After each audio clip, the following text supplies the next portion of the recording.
இவருக்கு அப்படியே அதிர்ச்சி ஆயிடுது. வேறு சொந்த பந்தங்கள் எல்லாம் சொல்லி கோர்ட்டில் கேஸ் போட்டுடுறாங்க. இந்த எதிராளியும் வந்துடுறார். அவரை நீதிமன்றத்தில் கூண்டில் ஏற்றுறாங்க. இவர் வீடு அடமானம் வச்சு பணம் உங்களுக்கு கொடுத்தாங்களான்னு. என் வீடு இருக்கும்போது எதுங்க அவர் வீட்டை அடமானம் வச்சு நான் பணம் வாங்கணும்? அப்போல்லாம் கிடையவே கிடையாது, அவங்க பொய் சொல்கிறாங்க அப்படின்றாரு. இவர் அப்படியே அதிர்ச்சியோடு நிற்கிறார். இப்போ சேட்டு என்ன செய்வீங்களோ தெரியாது, எனக்கு வட்டியும் முதலும் வேணும். இப்போ தன் நண்பன் தன் மூஞ்சுக்கு முன்னாடி சத்தியம் பண்ணி பொய் சொன்ன உடனே இவர் கூண்டில் ஏறி சொல்கிறார், எவ்வளவு வட்டியோ எவ்வளவு முதலோ மொத்தமாக சேர்ந்து 30 நாளில் நானே கொடுத்துட்றேன் நீதிபதி அவர்களே அப்படின்னு சொல்லிட்டு வெளியில் வந்துடுறார். மகனுக்கு அப்படியே படபடன்னு வருது. இப்போ நம்மக்கிட்ட அவ்வளோ பணம் இல்லைல்லப்பா, ஏன்ப்பா அவன் அப்படி சொல்லிட்டான்ல, இனிமேல் என்ன பண்ணுறது? பணம் முக்கியம் இல்லைடா, விட்றா, கொஞ்சம் கொஞ்சமாக சம்பாதிச்சுக்கலாம், அம்மா கிட்ட சொல்லாத அப்படின்னு வீட்டுக்கு கூப்பிட்டு வந்துடுறார். வீட்டுக்கு சாப்பிட உட்காந்துருக்குறாங்க.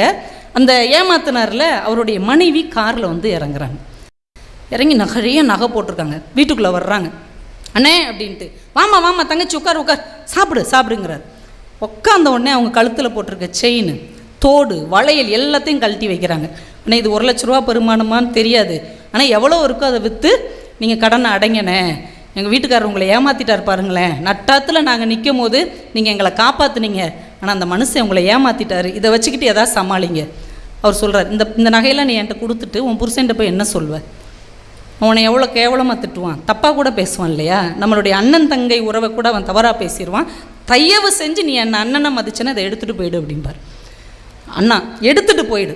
திரும்ப எடுத்துகிட்டு அந்த அம்மா வாசலுக்கு போகும். இவர் வழி அனுப்ப போவார்.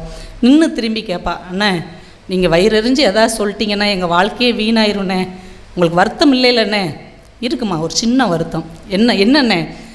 எவ்வளோ அன்பான எங்கள் நட்பில் இந்த 1 லட்ச ரூபா பணம் ஒரு விரிசலாக போயிடுச்சு இல்லையா, அந்த ஒரு வருத்தம் தான் இருக்கிறதே தவிர வேறு எந்த வருத்தமும் இல்லை, அவனை நான் ரொம்ப கேட்டதாக சொல்லுமா.